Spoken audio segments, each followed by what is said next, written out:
The smell of baking apple pie, cinnamon mingling with the faint sweetness of caramelized sugar, was supposed to be the scent of celebration.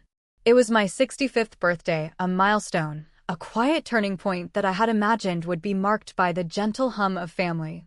65. The number itself felt weighty, a testament to decades lived, loves lost, and lessons learned. I had spent the entire morning puttering around my kitchen, a symphony of clinking pots and pans, a ritual I'd always cherished. The sun, a lazy autumn gold, streamed through the window, illuminating dust motes dancing in the air like tiny, forgotten wishes. Every detail was meticulously planned. The pie, Mark's favorite. A pot roast simmering low and slow, just the way he remembered it from childhood.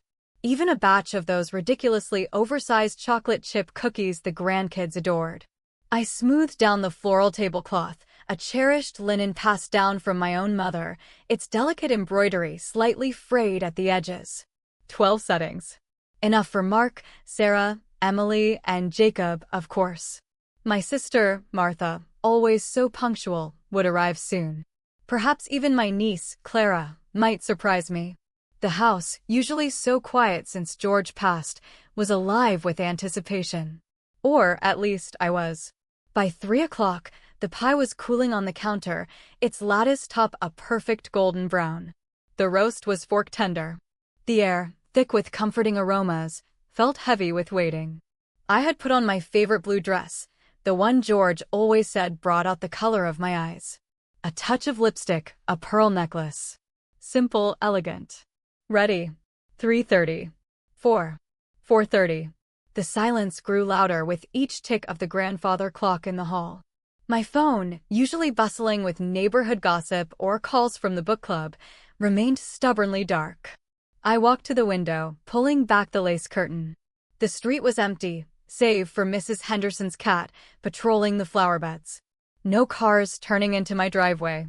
No excited shouts of children. No familiar ring of the doorbell. The carefully constructed facade of anticipation began to crack, revealing a raw, hollow ache beneath. 5 o'clock. The roast was getting cold. The pie, once a symbol of warmth and welcome, now sat accusingly on the counter, its perfection mocking my solitude. My sister Martha, bless her practical heart, had called earlier in the week to say she'd been invited on a last-minute cruise with her senior group. Oh, Eleanor, you know I wouldn't miss it for the world, but this came up so suddenly. We'll celebrate properly when I get back, promise. I had waved it off, a polite smile glued to my face, insisting it was fine. I understood. Life happened. But Mark, my only son, and Sarah, his wife, and the children, Emily and Jacob, they wouldn't forget. Not my 65th. A tremor started in my hands as I cleared the table, putting away the untouched plates. Each clink of porcelain felt like a broken promise. It wasn't the food, or the gifts, or even the fuss. It was the simple act of being forgotten, of realizing that the family I had nurtured, poured my heart and soul into, could simply not show up.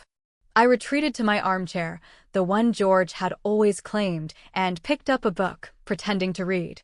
The words blurred. My eyes kept straying to the unlit candles on the cake, still waiting patiently in the kitchen. Then, around 7, the notification popped up on my phone. A little red bubble on the Facebook icon.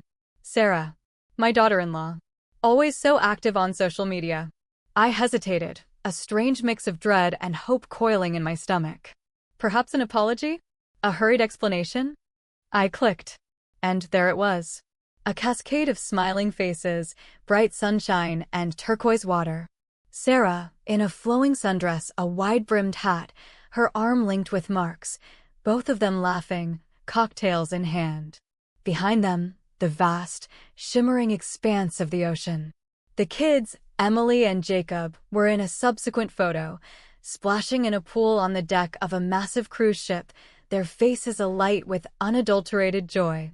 The caption read, "Living our best life. Soaking up the sun and making memories with my amazing family. Hashtag family vacation, hashtag cruise life, hashtag blessed." My amazing family. On a cruise. The very day I was celebrating my 65th birthday, alone in a silent house permeated by the scent of a forgotten celebration. A wave of something cold and sharp, far deeper than mere hurt, washed over me. It wasn't just disappointment anymore. It was betrayal. A deliberate, calculated act. They knew. Of course, they knew. I had mentioned it several times. This wasn't an oversight. This was a choice. I just smiled. A slow, thin smile that didn't reach my eyes. It was a smile of a woman who felt a subtle, almost imperceptible shift inside her. Something hard and resolute began to form. For years, I had watched Sarah subtly, skillfully, distance Mark from me. His calls grew less frequent, his visits shorter. His explanations always vague, always hinting at Sarah's busy schedule or family commitments. I had always dismissed it as the natural progression of a married man, giving priority to his own nuclear family. But this felt different. This felt like a deliberate act of erasure. The seeds of doubt, once scattered loosely in the back of my mind, began to take root, thorny and persistent. I had always seen Sarah as a vibrant, if sometimes a bit self-centered, woman. But a deep-seated feeling, a cold dread, now told me there was something more. Something calculating. Something I had chosen to ignore, blinded by my love for Mark and my grandchildren. My amazing family. On a cruise. And I, the matriarch, was left to celebrate the passage of time with the ghosts of forgotten dreams and the scent of a cooling apple pie. It was then, looking at their carefree, sun-kissed faces, that a question, sharp and unwelcome, truly formed in my mind. What else had I been blind to? The week that followed their departure felt like an eternity etched in slow motion. The aroma of apple pie had long faded, replaced by the faint, stale scent of a house left too long without laughter. I tried to resume my routines, gardening, my book club, weekly visits to the grocery store, but everything felt muted, a performance for an audience of one. Each day, my gaze lingered on the mailbox, half expecting a postcard, a note, anything to acknowledge my existence. Nothing. Their social media continued to glow with updates. Sarah posing with exotic drinks, Mark looking slightly uncomfortable in LA, the children shrieking with delight on waterslides. Each post felt like a fresh cut, carefully administered. Finally, the day of their return arrived. I didn't call. I didn't text. I simply waited. It was a Tuesday afternoon when Mark's car, a sleek, dark SUV that felt too big for their small family, pulled into my driveway. I watched from the living room window, a knot tightening in my stomach. They emerged, tanned and rested, lugging suitcases. Sarah, always impeccably dressed, even after a long journey, wore a crisp white linen dress. Mark looked a bit rumpled, but undeniably refreshed.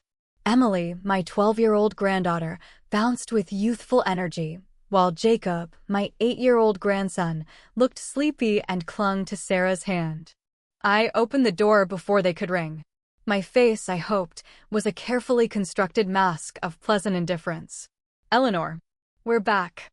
Sarah's voice was bright, a little too loud, as if to fill the awkward silence that hung between us. She offered a quick, air kiss to my cheek, her skin surprisingly cool. "Welcome home," I said, my voice flat, betraying none of the turmoil within. I didn't ask about the cruise. I didn't offer to help with the bags. I simply stood there, observing. Mark stepped forward, his eyes tinged with a flicker of guilt. "Mom, hey. It was a good trip." He paused, clearing his throat. "Look, about your birthday." "I'm so sorry." "Things got crazy, Sarah booked it, and then it was just the timing. We really didn't mean to miss it." His apology sounded rehearsed, hollow. He avoided my gaze, looking at the floor, then at Sarah. "It's quite all right, Mark."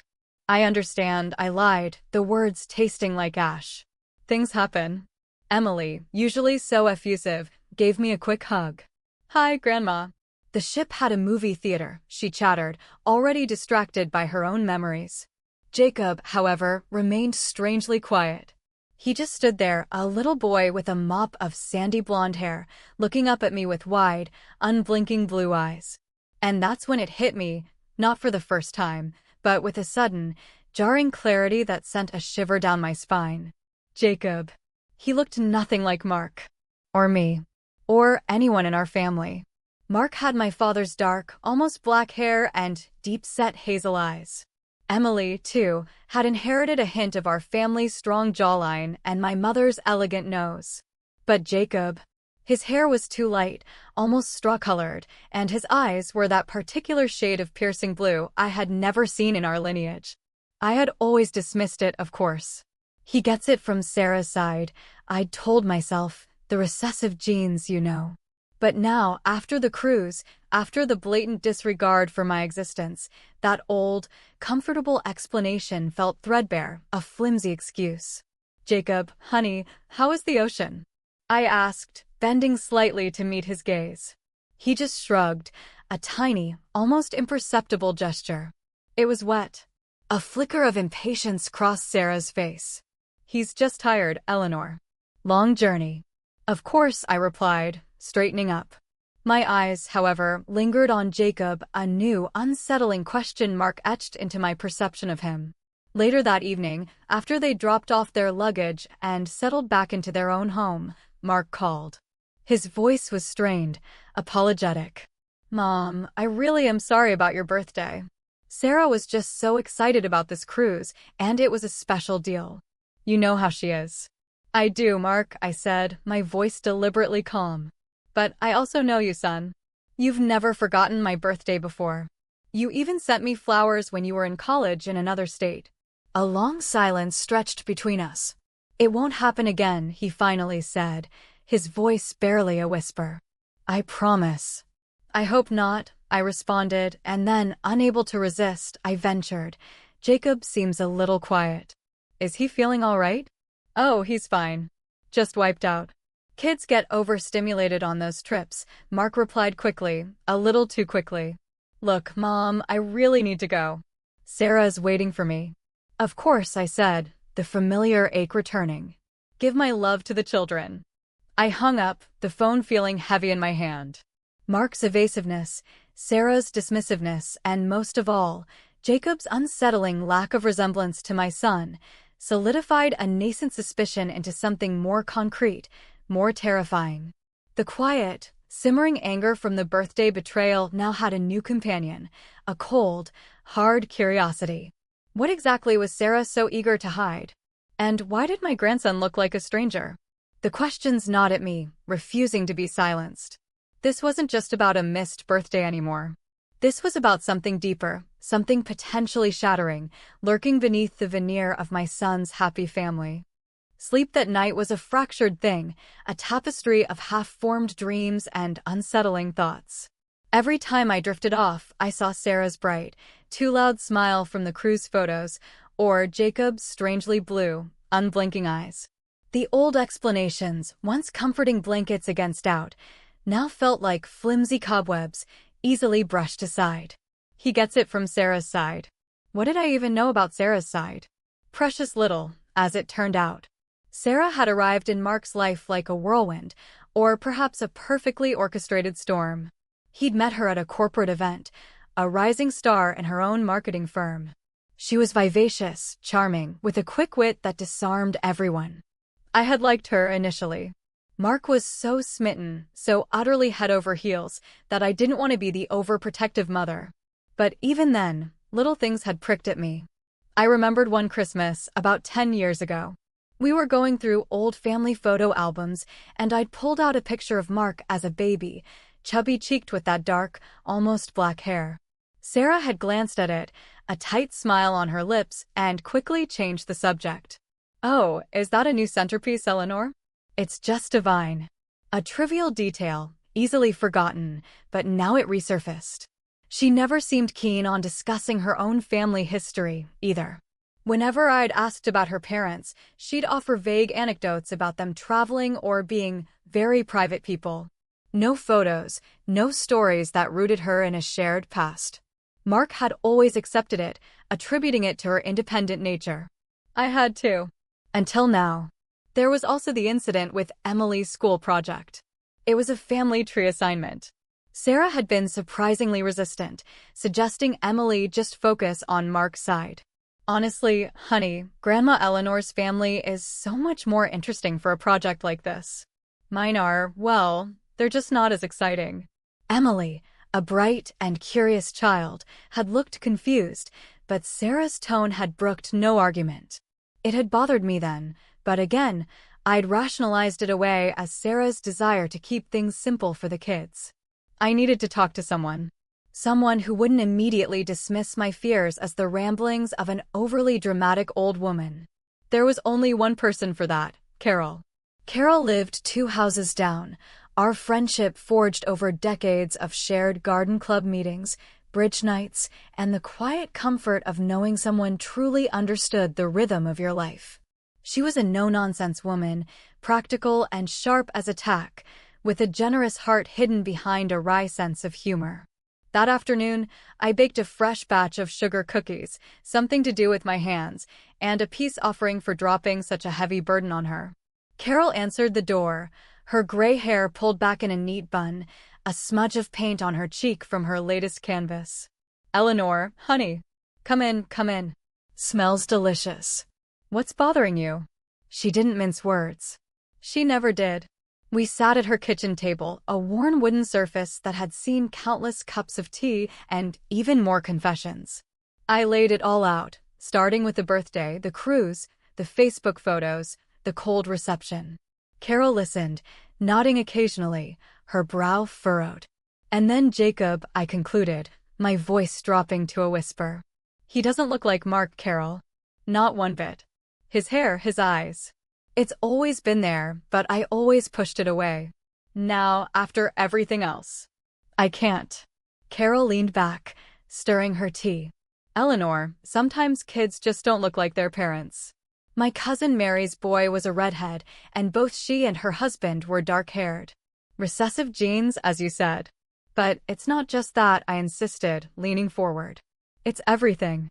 Her secrecy about her past. The way she pushes me away from Mark.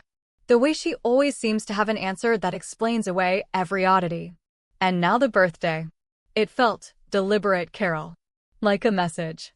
Carol's eyes met mine, and I saw a flicker of concern there, replacing her initial skepticism. A message of what? Of disrespect. Of control. Of wanting to cut me out, I said, the words tumbling out. And if she's willing to be that cruel, what else is she capable of? What else has she hidden? A long silence followed. Carol tapped her spoon against the rim of her mug. "You think Jacob isn't Mark's biological son?" she asked, her voice low. The question hung in the air, a monstrous, unthinkable thought now given voice. I swallowed hard. "I don't know what to think, Carol. But it's a thought I can't shake. And it feels dangerous." Carol sighed, pushing her plate of cookies towards me. "Eat a cookie, Eleanor. You look like you've seen a ghost. If you're truly worried, what can you do? You can't just accuse her without proof." "Proof," I repeated, the word resonating. "How do you get proof?" "Well," Carol mused, "these days, there are those DNA tests. You see them advertised all the time. For genealogy. For other things." She didn't elaborate, but the implication was clear. A cold dread mixed with a surge of something akin to resolve settled in my chest. A DNA test. The thought felt invasive, morally questionable, but the gnawing uncertainty was becoming unbearable. It wasn't about revenge, I told myself. Not entirely. It was about truth. About understanding the woman who held my son's heart and, possibly, the keys to my grandson's true identity.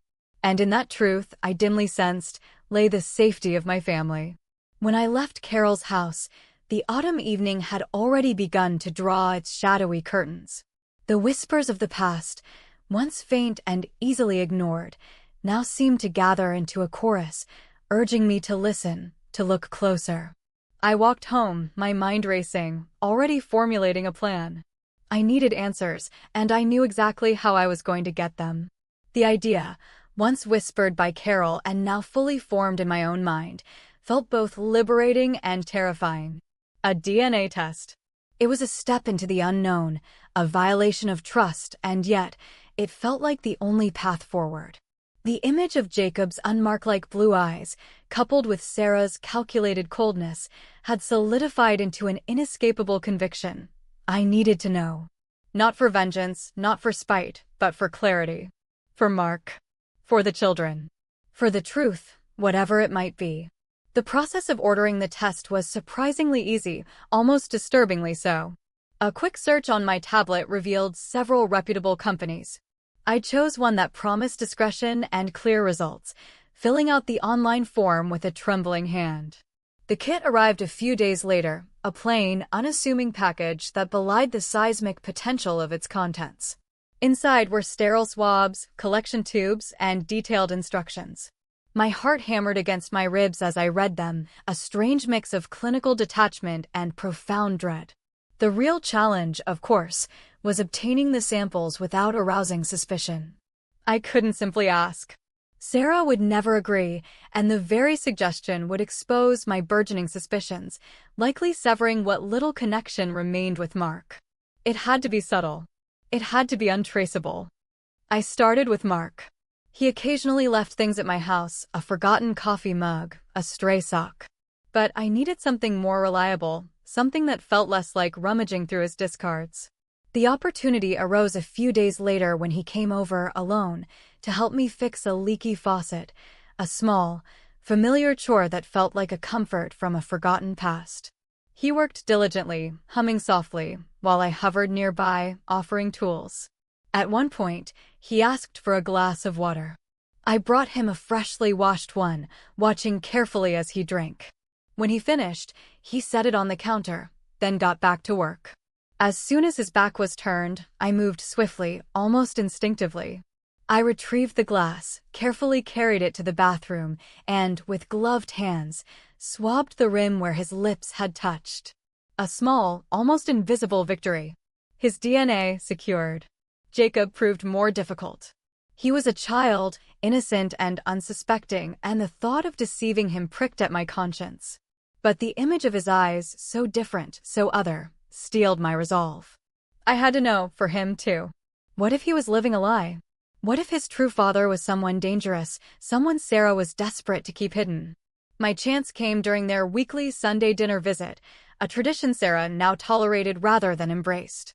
The atmosphere was strained, thick with unspoken resentment. Sarah was on her phone for most of the meal, barely interacting. Mark tried to bridge the gap, but his attempts felt clumsy. Emily, lost in her own preteen world, chattered about school. Jacob, as usual, was quiet, observing everything with those unsettling blue eyes.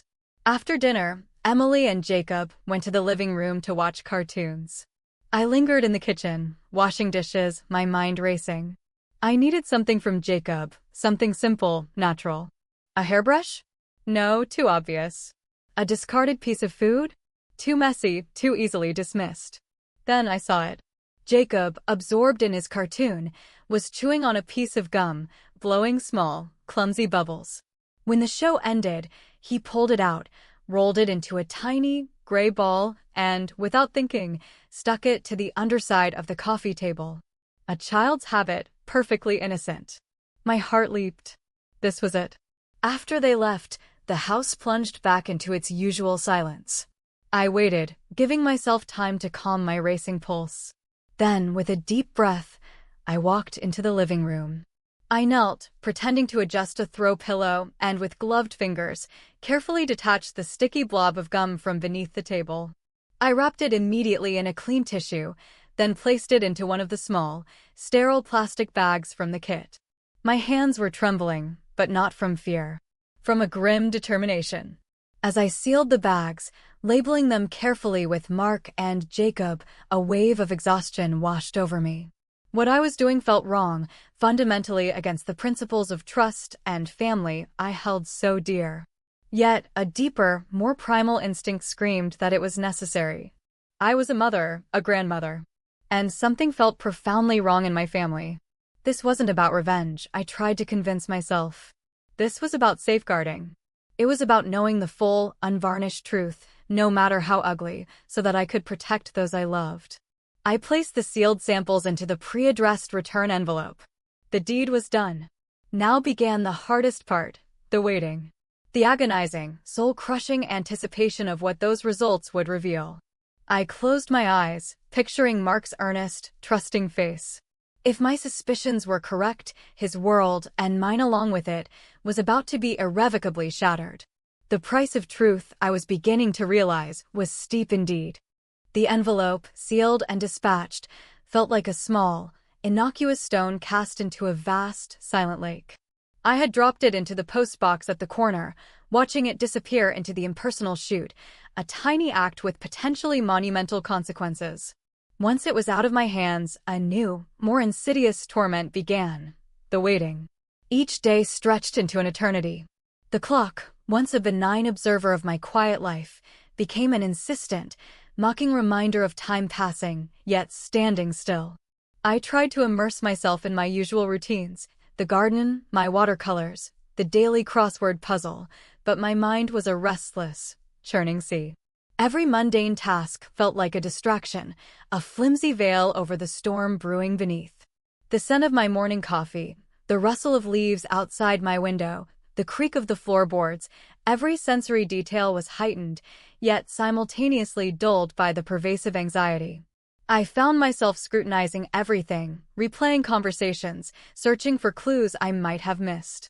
Sarah's casual dismissal of Jacob's quiet nature, her quick changes of subject whenever her past was hinted at, the almost imperceptible tensing of Mark's shoulders whenever I mentioned her name, all these small fragments of memory now fitted together, forming a mosaic of suspicion. My interactions with the grandchildren became a particular source of both solace and fresh torment. Emily, bright and spirited, seemed to be thriving. She had inherited Sarah's charisma, her ability to command attention, though thankfully, without the underlying coldness I now saw in her mother. When she spoke of the cruise, her eyes sparkled with genuine joy, untainted by the adult betrayals that festered in my own heart. I could see Mark's kindness in her, too, in the way she'd bring me a flower from the garden or tell me a funny story from school. But Jacob, every time I saw him, my heart ached with a complex mix of love and dread.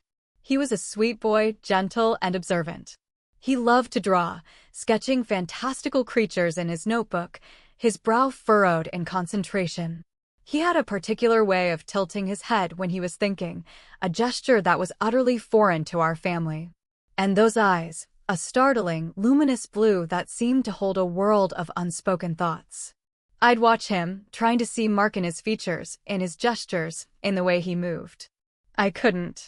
The lack of resemblance was now undeniable, a gaping void in the familiar tapestry of family.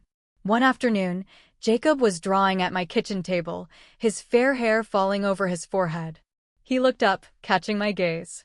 "Grandma, why do all your pictures have dark hair?" he asked, pointing to a framed photo of Mark as a boy. "Mine is yellow." My breath caught in my throat. "It's called blonde, sweetie," I managed, forcing a smile. "And yes, your dad, when he was a boy, had very dark hair. Just like my husband, your Grandpa George." Jacob frowned, considering this.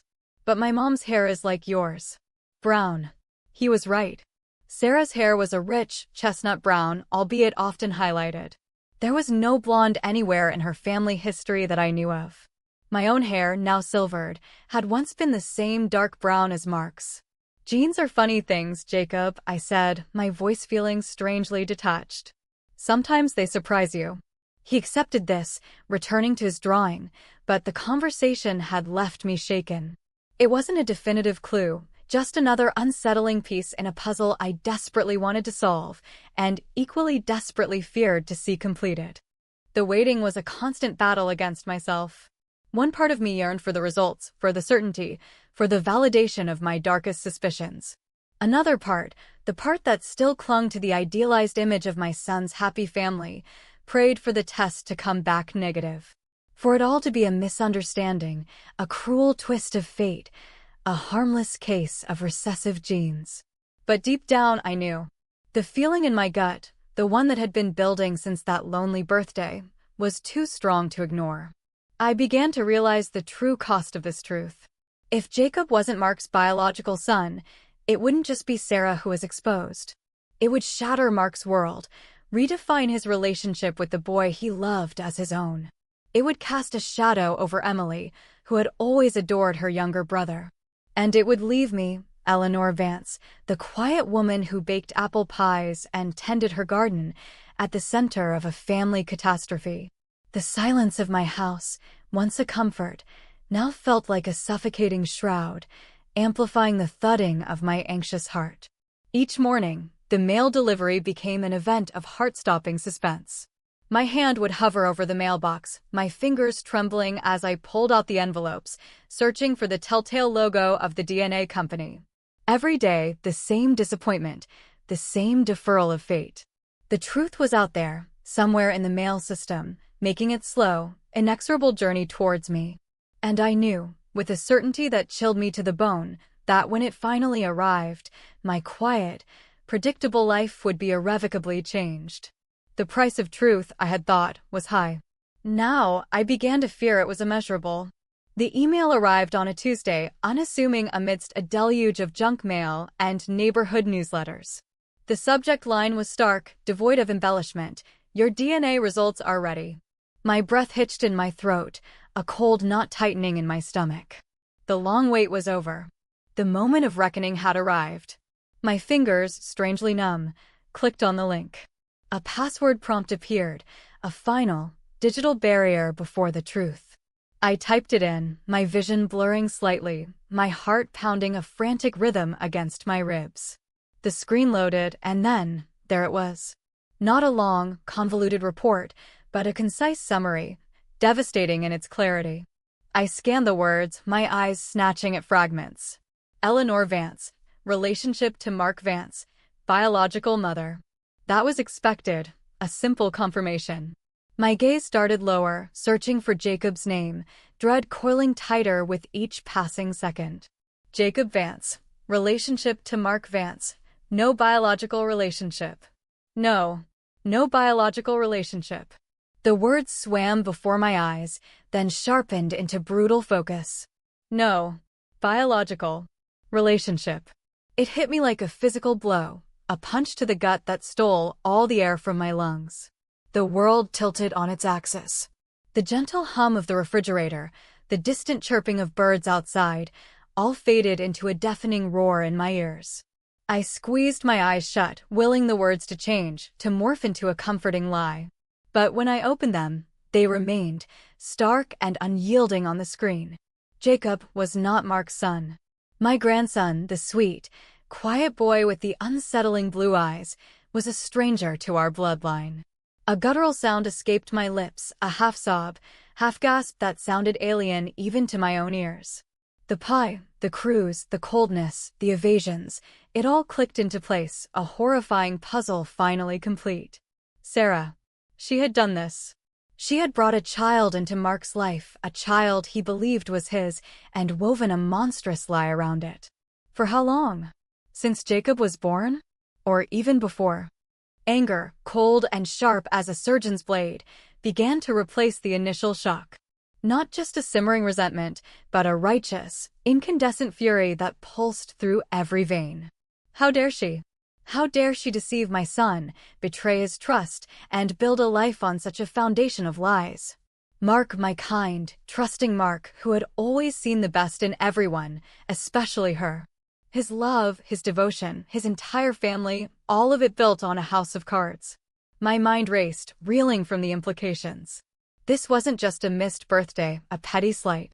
This was an earthquake, capable of tearing apart the very fabric of our family. It wasn't just Mark's life that would be shattered, but Jacob's, Emily's, and by extension, my own.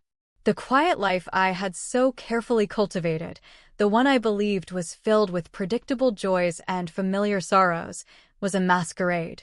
Beneath the surface, a shocking conflict had been brewing for years, a secret that now threatened to consume us all. I looked at the screen again, the stark words now burned into my memory. My initial instinct was to call Mark, to expose Sarah, to scream the truth from the rooftops. But a deeper, more calculated part of my mind held me back. Hysteria would serve no purpose. I needed to be clear-headed. I needed to think. I printed the results, the paper feeling heavy and significant in my hand. This wasn't just a document, it was a weapon. A weapon that could destroy, but also, perhaps, liberate. I closed the laptop, the glowing screen now dark, reflecting my own pale, drawn face. The apple pie that had once symbolized family and celebration now felt like a distant, cruel joke. My tranquil kitchen, once a sanctuary, now felt like a war room. The silence of the house no longer soothed, it amplified the relentless roar of my thoughts. The truth was out, and now I had to decide what to do with it. The price of this truth, I now understood, was not just high, but absolute. It would demand everything.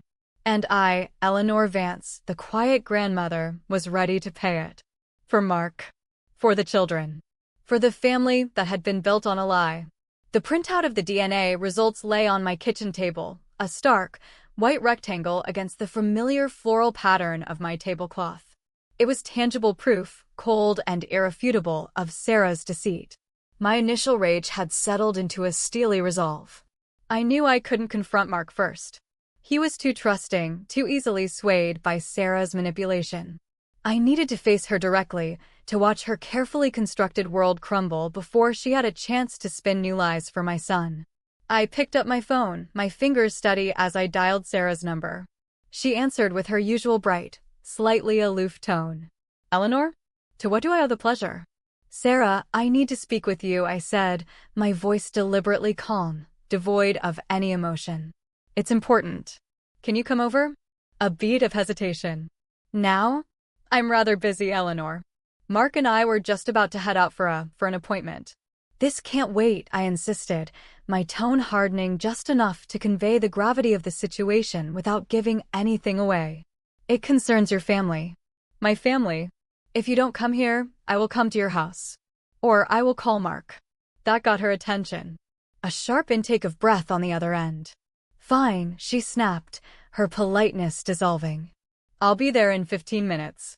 I hung up, my heart thumping a steady, martial beat. I brewed a pot of strong black tea, not for her, but for myself. The aroma was grounding. I sat at the kitchen table, the DNA results placed squarely in the center, waiting. Precisely 15 minutes later, I heard the crunch of tires on my driveway. Sarah's knock on the door was sharp, impatient. I opened it, stepping aside to let her in, my expression unreadable. She walked past me, her eyes scanning the familiar surroundings, a hint of annoyance on her face. She spotted the paper on the table. All right, Eleanor, what's so urgent? She demanded, crossing her arms. Her eyes, usually so calculating, flickered over the printout, then dismissed it as unimportant. Is this about the cruise again? Because I already told Mark. It's not about the cruise, Sarah, I interrupted, my voice low. I gestured to the chair opposite me. Please sit. She hesitated, then sat down, her posture rigid, her beautiful face a mask of practiced indifference. Well, I pushed the printout across the table towards her. This arrived today. Sarah glanced at it, her gaze still dismissive. What is this? Some kind of genealogy report? Eleanor, I really don't have time for your hobbies. She made a move to push it back. Read it, Sarah, I commanded, my voice sharper now. Read the names. Read the results. Something in my tone must have penetrated her carefully constructed facade. Her eyes narrowed, then slowly, reluctantly, she focused on the page. I watched her face, every subtle shift, every minute change. First, confusion. Then, a flicker of recognition. Her eyes fixed on the line, Jacob Vance, relationship to Mark Vance, no biological relationship. The color drained from her face, slowly, inexorably, leaving her skin ashen, almost translucent. Her lips parted, but no sound came out. Her eyes, wide with sudden, dawning horror, darted from the paper to my face, then back again. The mask had slipped. Completely. What is this? She whispered, her voice a thin, reedy sound, utterly devoid of its usual confidence. Her hands, which had been so dismissively crossed, now trembled slightly. It's a DNA test, Sarah, I stated, my voice devoid of emotion. It proves that Jacob is not Mark's son. She slammed her hand on the table, a sudden, desperate burst of fury. This is impossible. It's a lie. You forged this. You're just trying to drive a wedge between Mark and me, you old witch. Her voice rose, shrill and desperate, shattering the quiet of my kitchen. You've always hated me, haven't you? Always been jealous. I didn't hate you, Sarah, I replied, meeting her furious gaze with unflinching calm. I wanted to believe you were good enough for my son. I wanted to believe you loved him. But you betrayed him. You built a life on a lie, and you used my innocent grandson to do it. It's a mistake. A faulty test, she insisted, though her voice wavered. Labs make errors all the time. You have no proof. I leaned forward, my voice dropping to an icy whisper. I have this. And I have eyes, Sarah. I saw it from the beginning, but I was too foolish to question it. His hair, his eyes, his complete lack of resemblance to anyone in our family. I just chose to believe your convenient stories. She tried to regain control, her face twisting into a semblance of its former arrogance. And what do you think you're going to do with this, Eleanor? You think Mark is going to believe you, an old woman consumed by jealousy over his own wife? The mother of his children. She even managed a harsh, brittle laugh. He'll never believe you. He loves me. He loves the woman he thinks you are, I countered. He loves the family he thinks he has. But Mark values truth, Sarah. And he values his integrity. This will destroy him. But it's a truth he deserves to know. Her eyes, now cold and venomous, fixed on me. If you tell him, she hissed, her voice barely audible, if you even think about showing him that piece of garbage, I will make your life a living hell. I will take the children, Eleanor. You'll never see them again. Mark will be heartbroken, and it will all be your fault. You will regret this. I promise you, you will regret this until your dying day. Her threat hung in the air, heavy and menacing. But something had shifted inside me. The fear I had anticipated felt distant, replaced by a quiet, burning certainty. This wasn't about regret. This was about justice. And about protecting the innocent. I met her gaze, my own eyes, I hoped, reflecting the steel I now felt in my spine. Perhaps I will, Sarah. But not as much as you will regret trying to deceive a mother and grandmother. This isn't over. Not by a long shot. The confrontation with Sarah left me emotionally drained but utterly resolute. Her threats, her desperate fury, only confirmed the monstrous depth of her deception. She would fight, I knew, with the ruthlessness of a cornered animal. But I was fighting for truth, for my son, and for the innocent children caught in her web of lies. There was no turning back. The hardest part, I knew, was yet to come, telling Mark. The thought of inflicting such pain on my only son, of shattering his carefully constructed reality, gnawed at my soul. He was a good man, trusting and kind to a fault, a quality Sarah had exploited with cruel precision. He deserved the truth, but the delivery of it felt like wielding a blunt instrument, destined to cause immense suffering. I decided to call him that evening, after the children were in bed. I needed him to be alone, to process the news without Sarah's immediate interference or the presence of the kids. My hand trembled as I dialed his number, a stark contrast to the steady resolve I had shown Sarah. "Hey, Mom," he answered, his voice tired but affectionate. "Everything all right? Sarah mentioned you wanted to talk to her. Everything okay with you too?" His casual query was a fresh stab of pain. He still didn't know. "Mark, I need to see you," I said, skipping the pleasantries. My voice was tight, betraying the turmoil within. "Can you come over? Tonight. It's incredibly important. And I need you to come alone." A beat of silence. He must have heard the urgency, the tremor in my voice. "Mom? What's going on? You sound upset. Just come, Mark. Please." "All right, Mom. I'll be there as soon as I can. 10 minutes. The wait felt even longer than the one for the DNA results. I sat in the living room, the printout still clutched in my hand, my gaze fixed on the front door. Every shadow seemed to deepen, every creak of the old house amplified. This was it. The moment I would break my son's heart. When his car pulled up, I didn't wait for the knock. I opened the door, and he stepped in, his face etched with worry. "Mom, what is it? Is something wrong? Are you okay?"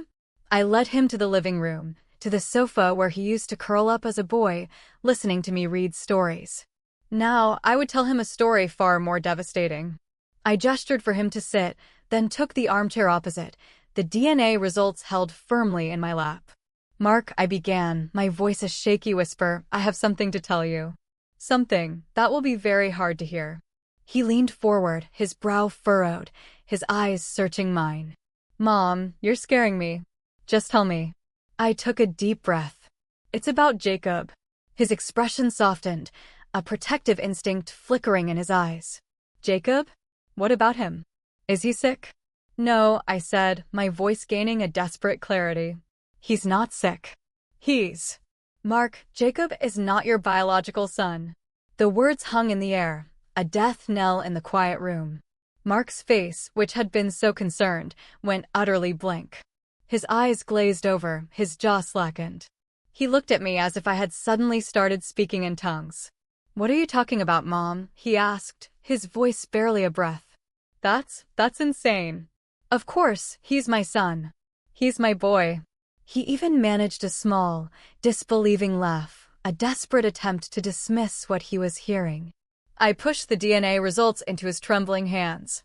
Read this, Mark. Please. Read it. He stared at the paper, his eyes moving slowly over the words, his brain struggling to comprehend. When he reached the critical line, Jacob Vance, relationship to Mark Vance, no biological relationship, a sound escaped him.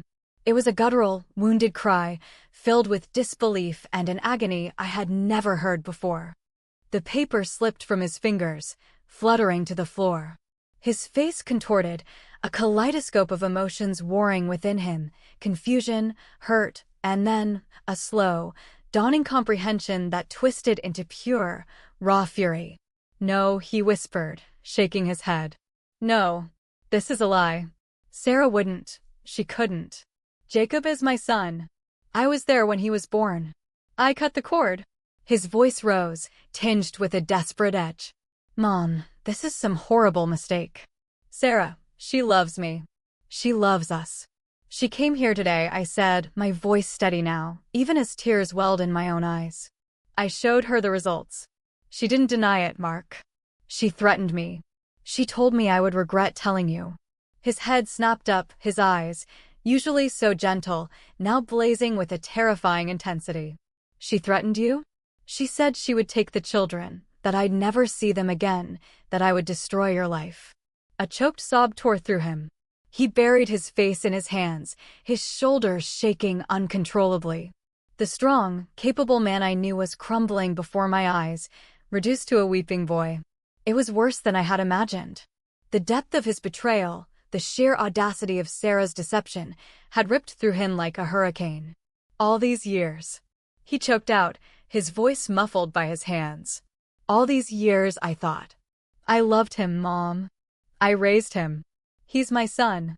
I moved closer, sitting beside him, pulling him into my arms, just as I had done countless times when he was a child. He clung to me, his body racked with tremors, his grief a palpable force in the room. I know, Mark, I whispered, stroking his hair. I know. And he loves you. That won't change. But even as I comforted him, I knew the truth was far more complex.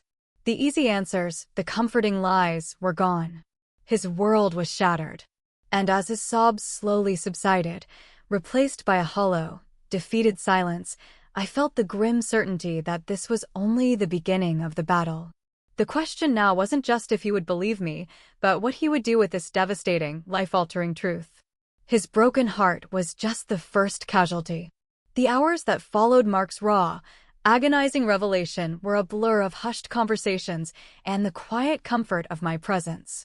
His initial, crushing grief slowly gave way to a cold, simmering anger, a fury I had rarely seen in him. It was a quieter, more dangerous kind of anger, one born of profound betrayal rather than impulsive rage. He paced my living room, the crumpled DNA results still on the floor where they had fallen, his mind trying to reconcile the woman he thought he knew with the monster I had just unveiled. I can't believe it, Mom, he kept repeating, his voice hoarse, his eyes red-rimmed. How could she? All this time, how could she look me in the eye every day? She's a master of manipulation, Mark, I replied, my own voice weary. She fooled us all. But especially you. Because you loved her. I did, he whispered, the past tense a sharp, painful cut. I loved her. I loved them. He gestured vaguely, encompassing Jacob and the life they had built. Now, what do I do, Mom? What about Jacob? What about Emily?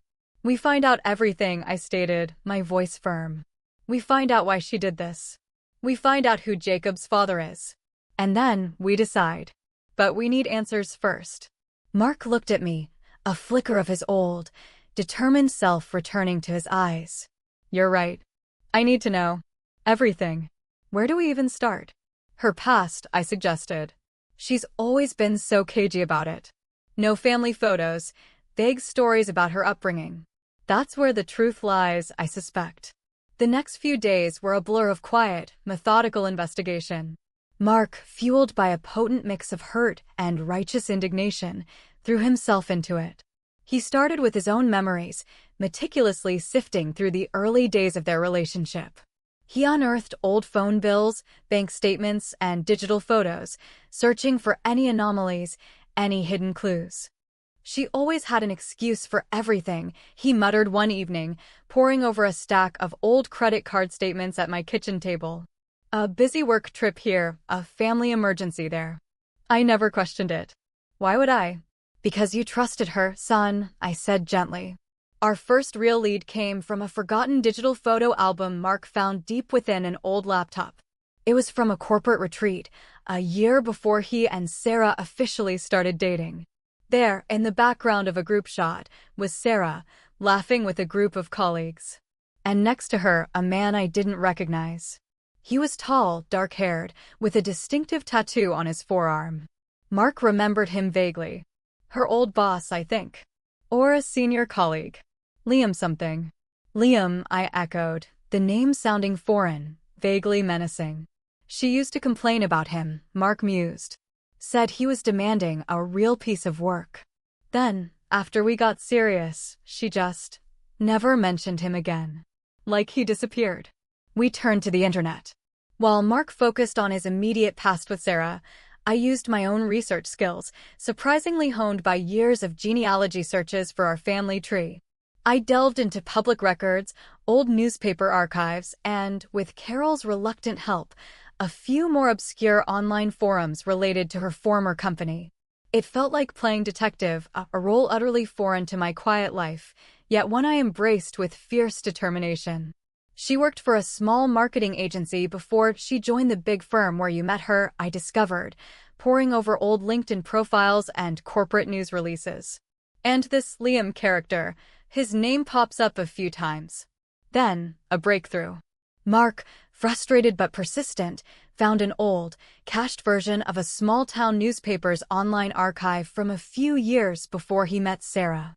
There, buried in the classified section, was a short, almost anonymous legal notice. It was a filing for bankruptcy. A small local business run by a Liam O'Connell with a cosigner listed as Sarah Jenkins. Sarah's maiden name. Mark's face, already pale, went ashen. Bankruptcy? She never told me anything about this. She always said she came from a well-off family, that her parents supported her early career. Well-off families don't usually file for bankruptcy, Mark, I pointed out, my voice grim. And it seems she was heavily involved in this Liam's business. Maybe financially. The pieces began to fall into place, forming a disturbing picture. Financial trouble. A potential hidden relationship. The motive began to crystallize. Perhaps Sarah hadn't just sought love with Mark. She might have sought stability, security. A way out of a difficult past. We found more. A brief, almost buried article about a minor fraud investigation related to that same failed business, though no charges were ever filed. It was enough. Enough to suggest that Sarah Jenkins, the charming, vivacious woman who swept my son off his feet, had a past riddled with financial precariousness and, potentially, legal entanglements. So, she was in trouble, Mark said, his voice hard. And then she met me. Stable job, good prospects. A convenient escape. He looked at me, his eyes filled with a fresh wave of pain. And Jacob. Jacob was probably already in the picture. The thought hung in the air, heavy and suffocating. Jacob, born into a life of lies, a consequence of Sarah's hidden past and desperate choices. My heart ached for him, for the innocent boy who was now a silent witness to his mother's profound deception. As the evening drew to a close, a sense of grim determination settled between us. Mark was no longer just heartbroken. He was angry, and his anger was now focused. He wanted justice. Not just for himself, but for the life that had been stolen from him, and for the children who deserved the truth. The ghost of Sarah's past, embodied by the name Liam O'Connell and the specter of financial ruin, had just become very, very real. And we knew, with a terrifying certainty, that this was just the beginning of truly unraveling her secrets. The name Liam O'Connell hung in the air between Mark and me, no longer just a faint echo from Sarah's past, but a concrete, potentially dangerous presence. The bankruptcy filing, the hint of fraud, it painted a picture of a woman desperate enough to make choices she now sought to bury. But what if Liam was more than just a business associate? What if he was the true father of Jacob? The thought was a cold, hard stone in my stomach. Mark, now driven by a grim, methodical fury, dug deeper. He was meticulous, relentless. While I continued to sift through old online archives and public records, he used his own contacts, leveraging discreet inquiries through his work network, a world I barely understood but knew to be effective. He was no longer the trusting son.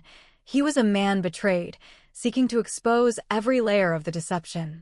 "Mom, I found something," he said one evening, his voice tight with suppressed emotion. He arrived at my house, carrying his laptop, his face pale and drawn, a fresh grimness in his eyes. He pulled up an old, grainy photo on his screen. It was a newspaper clipping, a local police blotter from a small town a few states away, dated roughly 9 years ago, just a few months before Mark met Sarah. The headline was innocuous enough: "Local bar fight leads to arrests." But the details were chilling. A man identified as Liam O'Connell was among those arrested. Charges included aggravated assault. The accompanying mugshot, though blurry, showed the same distinctive tattoo on his forearm that we'd seen in the corporate retreat photo. "Aggravated assault," Mark repeated, his voice barely a whisper. He was involved in a violent bar fight. And look at the date, Mom. Just before Sarah came into my life. My blood ran cold.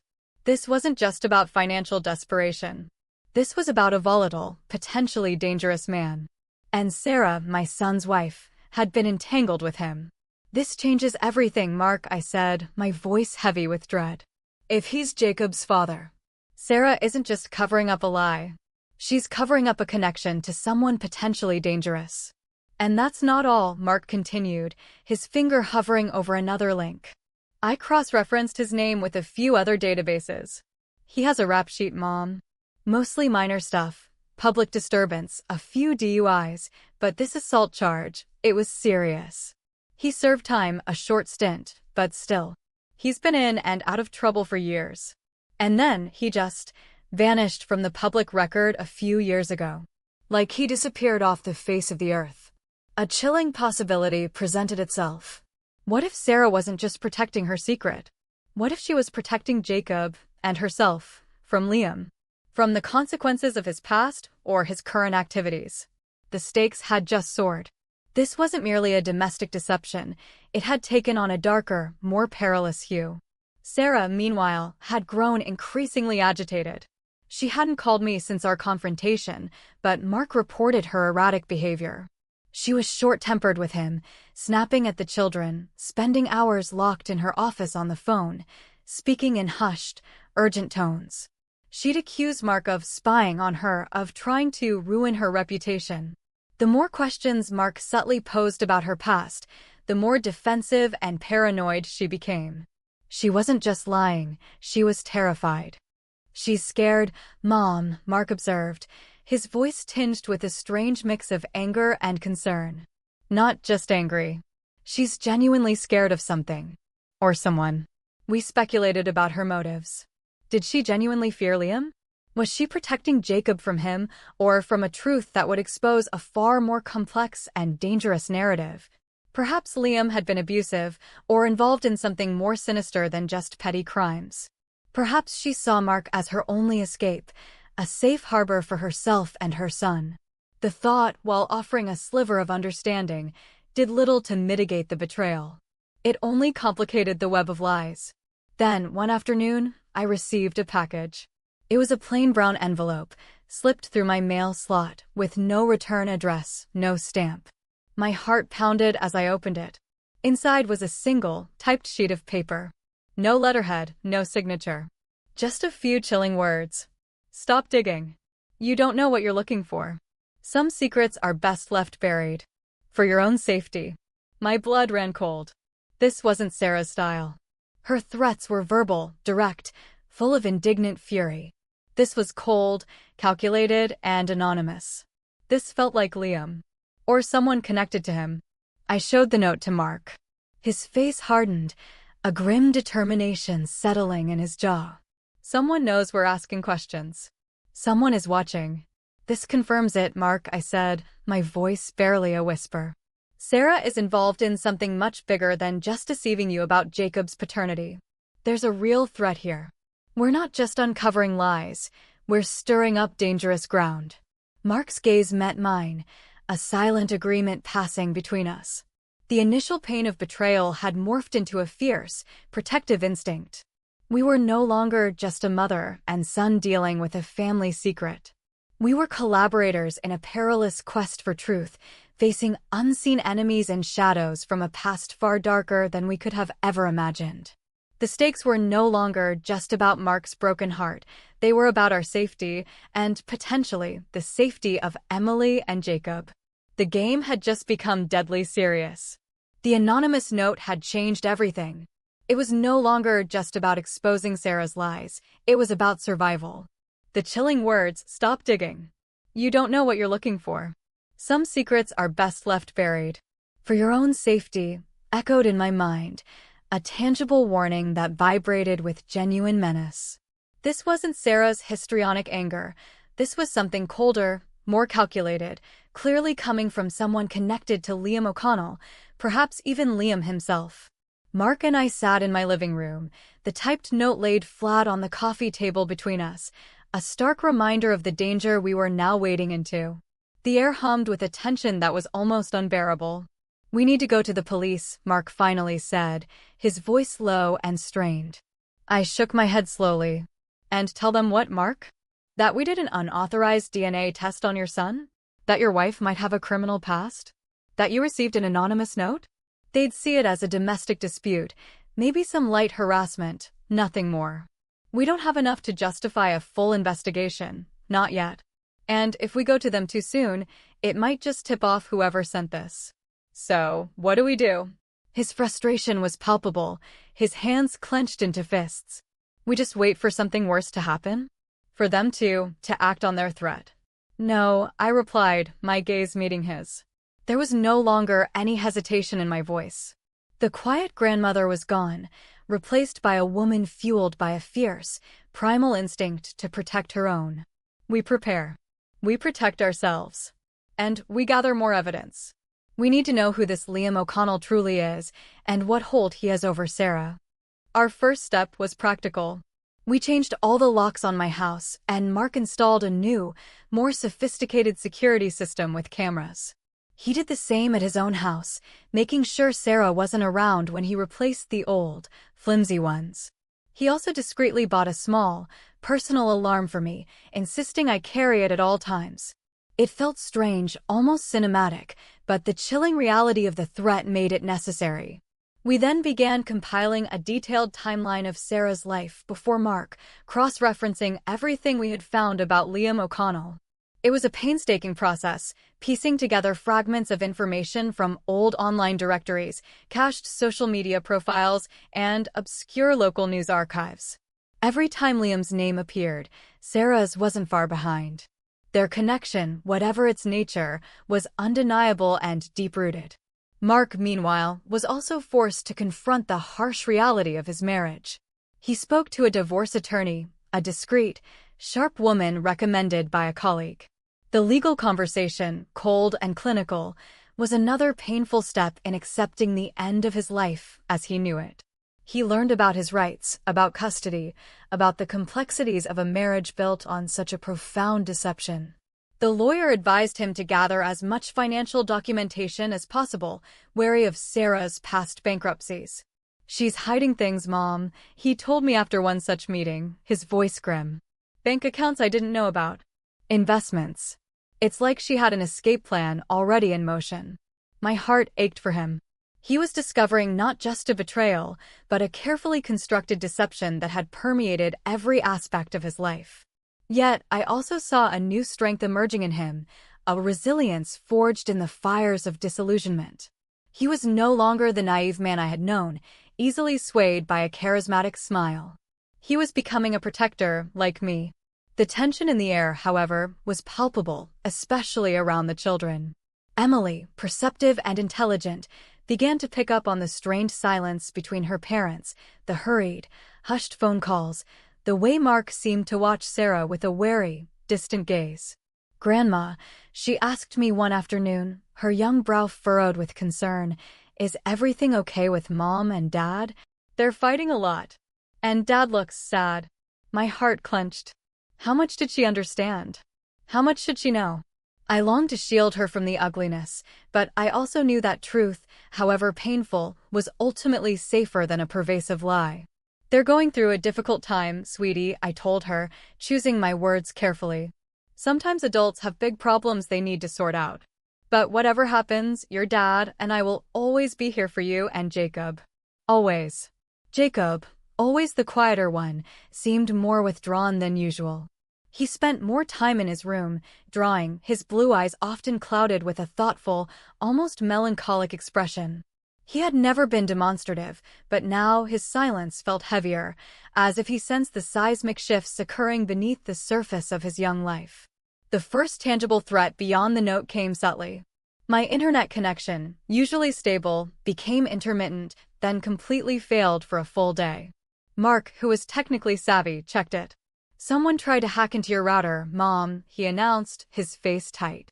"They didn't get in, but they tried. They're probing."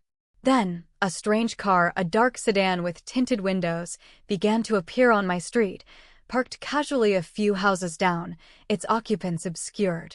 It would linger for hours, then disappear, only to reappear a day or two later. I saw it. Carol saw it. My neighbors, oblivious to the underlying danger, simply remarked on new folks in the neighborhood. But I knew. We were being watched. Our digging had not gone unnoticed. The stakes had risen dramatically. The anonymous note, the attempted hack, the surveillance, it was a clear escalation. We were no longer just seeking truth, we were under siege. A cold, hard knot of fear settled in my stomach, but beneath it, a renewed surge of defiance. I was an old woman, but I was not helpless. And I would not stand by and let my family be threatened or destroyed by shadows from a past Sarah had so recklessly invited into our lives.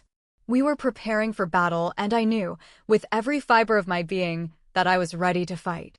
The veiled threats had become less veiled, more insistent, tightening like a noose around our precarious peace. The dark sedan became a more frequent sight on my street, sometimes parked openly, sometimes cruising slowly past, the tinted windows offering no glimpse of the occupants within. It was a constant, unnerving presence, a silent message, "We are watching." One morning, I found my rose bushes, usually so vibrant, deliberately trampled, a single, blood-red bloom ripped from its stem and left on my porch steps. It was a small act of vandalism, easily dismissed by an outsider, but to me, it was a chilling confirmation. They were no longer content with anonymous notes and digital probes. They were making their presence felt, closer to home. I called Mark immediately, my voice tight with suppressed fear and anger. He arrived moments later, his face grim as he surveyed the damage. "They're escalating, Mom," he said, his jaw clenched. "They want us to back off. And what if we don't?" I challenged, though a tremor ran through my voice. "What happens then?" He didn't have an answer, and the unspoken threat hung heavy between us. We discussed going to the police again, but the same reservations held us back. Without concrete proof of who is doing this, it would still be dismissed as minor harassment, an overactive imagination from an elderly woman. And the risk of alerting the true perpetrators, pushing them to a more dangerous act, was too high. The domestic front at Mark's house was equally fraught. Sarah was a whirlwind of unpredictable emotions, flashes of icy calm, followed by explosive outbursts of anger. She knew we were digging, though she couldn't prove it, and her paranoia was rampant. She accused Mark of spying on her, of trying to sabotage her career, even of turning the children against her. Emily, perceptive and intelligent, was a sensitive barometer of the household's stress. Her usually bright demeanor was dulled, replaced by a quiet watchfulness. She spent more time at my house, often seeking solace in my presence, though she rarely voiced her fears directly. One afternoon, while we were baking cookies, a hollow echo of my forgotten birthday celebration, she finally broke her silence. "Grandma," she began, her voice small, "Mommy and Daddy are always arguing. And Mommy says, she says you're trying to ruin our family." She looked up at me, her young eyes wide and confused, searching for an explanation. "Is that true?" My heart ached. How could I explain the labyrinthine web of lies and betrayal to a 12-year-old? How could I tell her that her mother had betrayed her father, that her little brother might not be her full brother, without shattering her world irrevocably? It was a moral dilemma that tore at me. Shield her or arm her with a truth she might not be ready for. "No, sweetie, that's not true," I said, pulling her close, inhaling the scent of vanilla and innocence. "I love your family more than anything. Your dad and I are just trying to fix some very big problems that have gotten messy. Sometimes, when things get messy, people say things they don't mean, or things that aren't fair." It was a flimsy explanation, but the best I could offer without betraying confidences or inflicting deeper wounds. She nodded slowly, seemingly accepting my words, but I could see the lingering doubt in her eyes. The truth, I knew, was like a rising tide. It would eventually reach everyone, and trying to hold it back might cause more damage than simply letting it flow. Jacob, meanwhile, seemed to retreat further into his own world. He spent hours drawing, creating elaborate fantasy worlds, his escape from the palpable tension. He rarely spoke of his parents' arguments, but his quietness grew more profound, his gaze more distant. His fair hair, so different from Mark's, seemed to shimmer in the sunlight, a constant, silent reminder of the secret we carried. The attempts to intimidate us continued. A late-night silent phone call, the caller hanging up as soon as I answered. A tire on Mark's car inexplicably slashed. Small, unsettling acts that chipped away at our sense of security, meant to wear us down, to make us give up. One evening, Mark received an anonymous text message. It contained a single photo, a close-up of my house, taken from the street, clearly showing my living room window. A red circle was crudely drawn around me, sitting in my armchair reading. The caption was chilling, "We see you. We see everything." That was the turning point. The casual threats, the minor vandalism, they were meant to scare. But this was a direct, personal invasion. They had been inside my house, figuratively speaking. They knew my routine. They were watching me. Mark's face was white with fury when he showed me the text. "This is it, Mom. This is enough. They've crossed a line." "Yes," I agreed, my voice cold and steady. The fear had finally coalesced into something hard and unyielding. They had threatened my home, my peace, and now my person. There was no more waiting. There was no more silence. "We have to expose Sarah," Mark declared, his voice firm with a newfound resolve. "And whoever this Liam is. We have to fight back. Not just for us, but for the children. They deserve to live without this shadow hanging over them." I nodded, a grim determination settling in my chest. The quiet, gentle Eleanor Vance was gone, perhaps irrevocably. In her place stood a woman ready for battle, armed with truth and fueled by love for her family. The moral dilemma of revealing the painful truth to the world, to Emily and Jacob, was still immense, but the threat had clarified our path. Sometimes, the only way to save a family is to tear down the lies that bind it. The ultimate confrontation was now inevitable. The decision was made. No more hiding, no more whispered investigations in the shadowed quiet of my home. The constant surveillance, the escalating threats, the crushing weight of Sarah's deceit, it all pointed to one undeniable truth. We had to expose her, and, by extension, whatever sinister entanglement she had with Liam O'Connell. The only way out of the darkness was through it.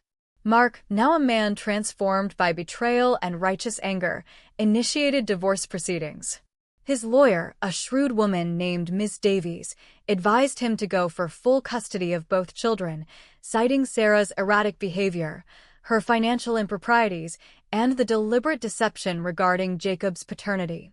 The legal battle would be brutal, messy, and public. But Mark was beyond caring about appearances. The first hearing, a preliminary conference, was set for a crisp autumn morning. It wasn't the full trial, just a meeting in a judge's chambers, a sterile, impersonal room designed to facilitate negotiations, not revelations. But for us, it was the chosen battleground. We knew Sarah would be there, accompanied by her own counsel. We also suspected that the pressure of this official setting, combined with her escalating paranoia, might just break her. I insisted on being there. Miss Davies initially demurred, suggesting my presence might appear confrontational. She's an elderly mother, protecting her son and grandchildren, Mark countered, his voice firm. Her presence is warranted. My resolve, etched onto my face, left no room for argument. The air in the courthouse waiting area was thick with unspoken tension. Mark sat beside me, his jaw tight, his gaze fixed straight ahead. Emily and Jacob were, thankfully, at school, shielded from this immediate, agonizing conflict. Carol waited in the car outside, a quiet, steadfast anchor in the swirling chaos. Then Sarah arrived. She strode in, flanked by a slick, expensive-looking attorney and, to my immediate alarm, a man I instantly recognized from Mark's blurry photos, Liam O'Connell. His presence was a jolt, confirming our darkest fears. He was taller than I'd imagined, with a rough, imposing physicality and eyes that held a cold, calculating glint. His arm, with a distinctive tattoo, was casually draped around Sarah's shoulders, a proprietary gesture that made my blood run cold. Sarah, despite the fear I'd seen in her, seemed to draw a strange, brittle strength from his presence. Our eyes met. Sarah's face was a mask of contempt, but beneath it, I could see the tremor in her hands, the flicker of fear in her eyes. Liam's gaze, however, was unervingly direct, a silent threat that prickled my skin. We moved into the chambers. The room was small, dominated by a large mahogany table. Judge Miller, a woman with tired but intelligent eyes, presided with an air of weary authority. The lawyers exchanged formalities, but the real drama was played out in the charged silence between the families. Mark spoke first, his voice steady despite the tremor in his hands. He recounted his marriage, his love for Sarah, his belief in their family.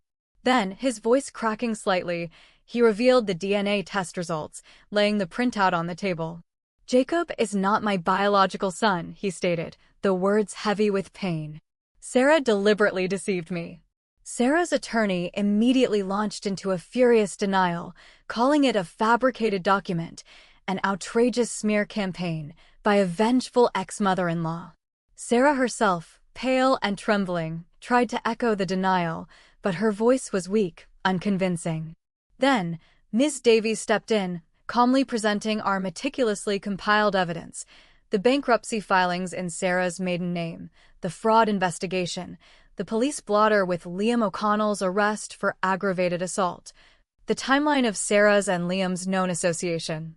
"This isn't just about paternity, Your Honor," Ms. Davies stated, her voice clear and precise. "This is about a pattern of deception, financial impropriety, and a clear connection to an individual with a documented history of violence, who we believe is the biological father of Jacob and who is currently present in this room." She pointed directly at Liam. At that, Liam O'Connell's composure cracked. His eyes, fixed on Ms. Davies, narrowed into slits. He started to rise from his seat, a low growl rumbling in his throat. "You watch your mouth, lady." The judge slammed her gavel. "Mr. O'Connell, control yourself or you will be removed."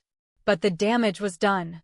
His aggressive outburst, coupled with the damning evidence, shattered Sarah's last vestiges of control. Her face contorted, her carefully constructed composure collapsing. "No," she shrieked, suddenly standing, pointing a trembling finger at Liam. "Don't you dare. You promised me. You promised you wouldn't get involved." Liam, furious, grabbed her arm, his grip bruising. "Shut up, Sarah. You're making it worse." It was then, in that moment of chaos, that I saw it. The terror in Sarah's eyes, real and raw, not just for her exposed lies, but for what Liam might do. He was trying to silence her, to physically intimidate her, right there in the judge's chambers. And for a fleeting second, my own fear of him vanished, replaced by a surge of pure, protective rage. My son, my grandchildren, had been under the thumb of this dangerous man and his complicit partner for years.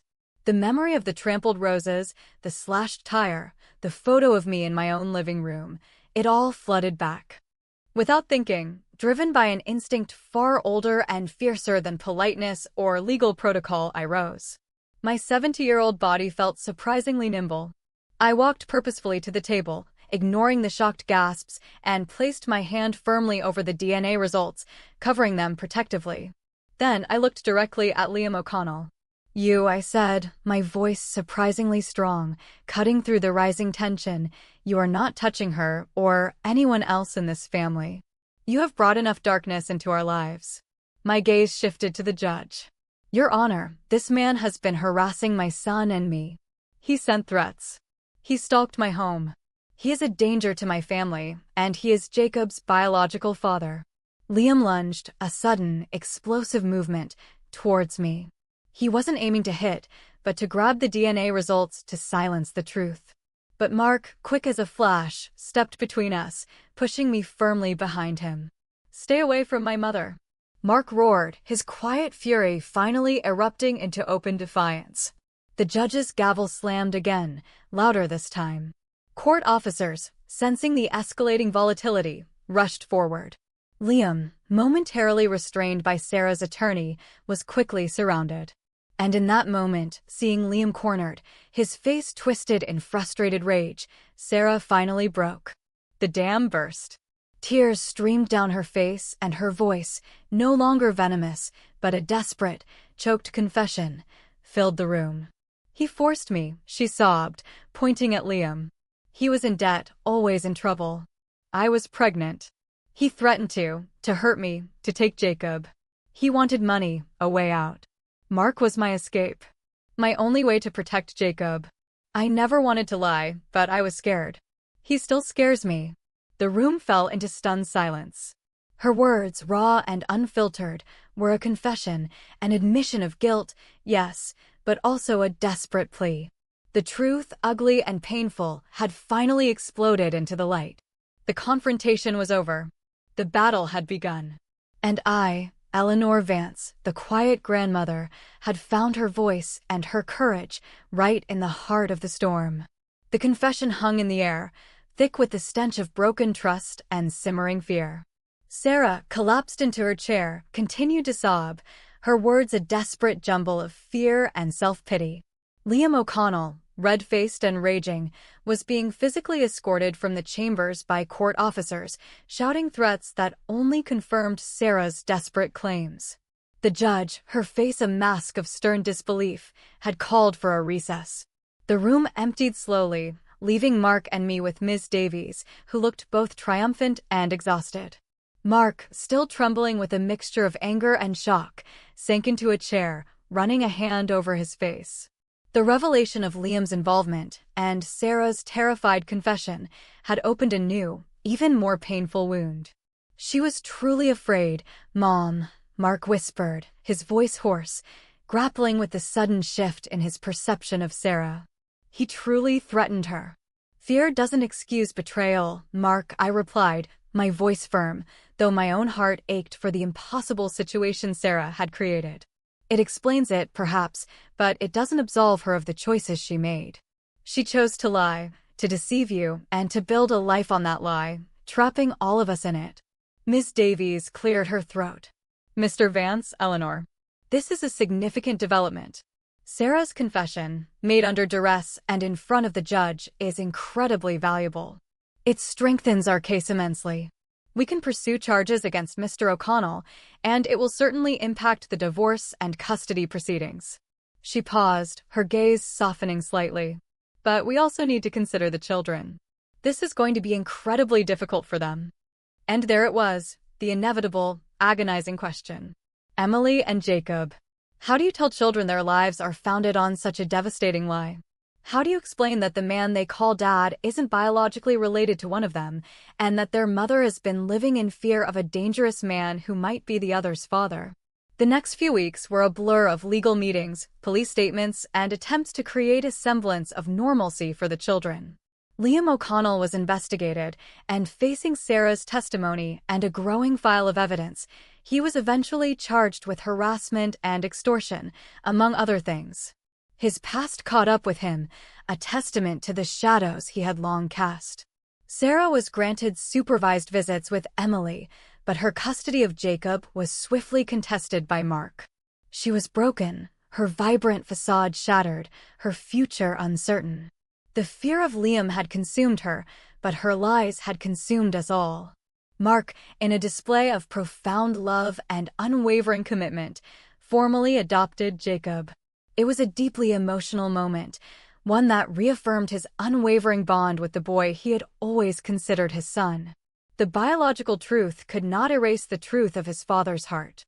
Emily, however, struggled more profoundly. She witnessed her mother's decline, her father's pain, and the seismic shifts in their family dynamics.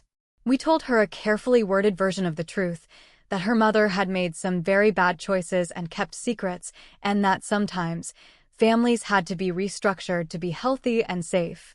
We explained that Jacob was still her brother, always would be, but that his biological father was a difficult man from their mother's past. It was a partial truth, softened for her young heart, but it was honest enough to allow her to process the changes. She still loved her mother, but she also saw the immense love and stability her father and I offered. My relationship with Mark deepened into something unbreakable. The shared trauma, the fight for truth, had forged a bond far stronger than any simple mother-son affection. He leaned on me, sought my counsel, and trusted me implicitly. He was no longer the somewhat naive son. He was a strong, protective father, his eyes clear, his resolve unwavering.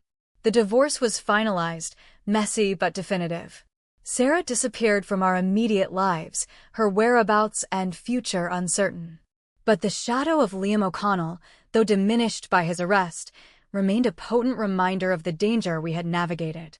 My house, once a silent sanctuary, now often echoed with the laughter of Emily and Jacob. Mark, learning from his past, became a more present, engaged father, determined to build a new, honest life for his children.